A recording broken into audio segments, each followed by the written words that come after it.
Wiki moja kabla hajaenda kule India, mzee amenitafuta kwa simu.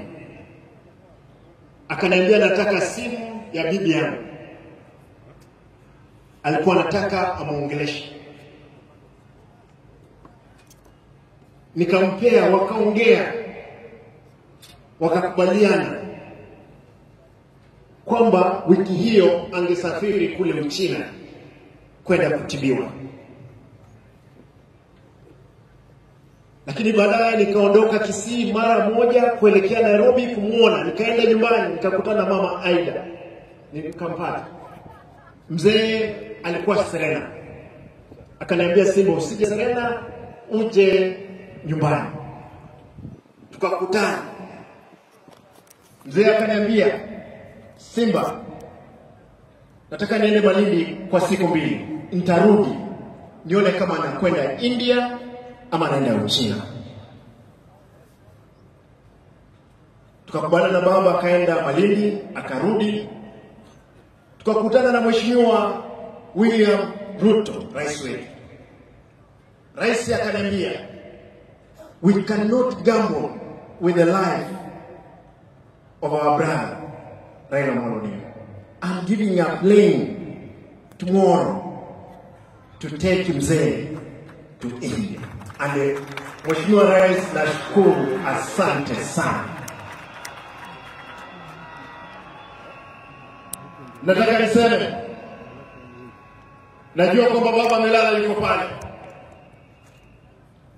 Baba amelala, baba aenda salama. Lakini jua kwamba pako wameamka sasa. Wamesema kwamba kulala kwako chama cha ODM kitalala. Nataka nihakikishie umati huu, chama cha ODM sasa ndio tumeanza mapambano. Mapambano ndio tumeanza. Baba, utafurahia mahali utakuwa, safari ambayo tuko nayo. Nataka niwahakikishie wanachama wa chama. Wangalipe dakika moja, mimi nalia. Dakika moja.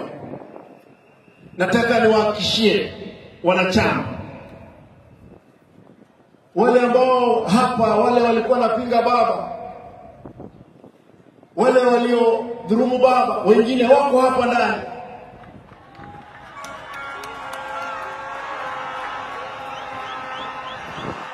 Lakini nasema kwa sababu hapo melala, wasamehewe.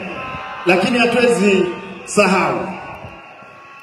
Nataka niwahakikishie, mimi kama deputy party leader, siku ya kesho, Mheshimiwa Rais, tafadhali tunaomba kwamba shujaa ambaye tunasherehekea kesho ni baba Raila Amolo Odinga.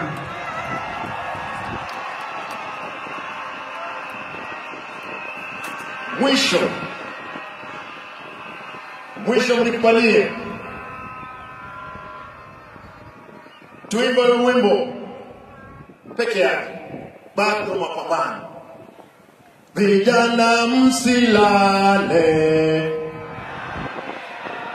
vijana msilale, bado mapambano.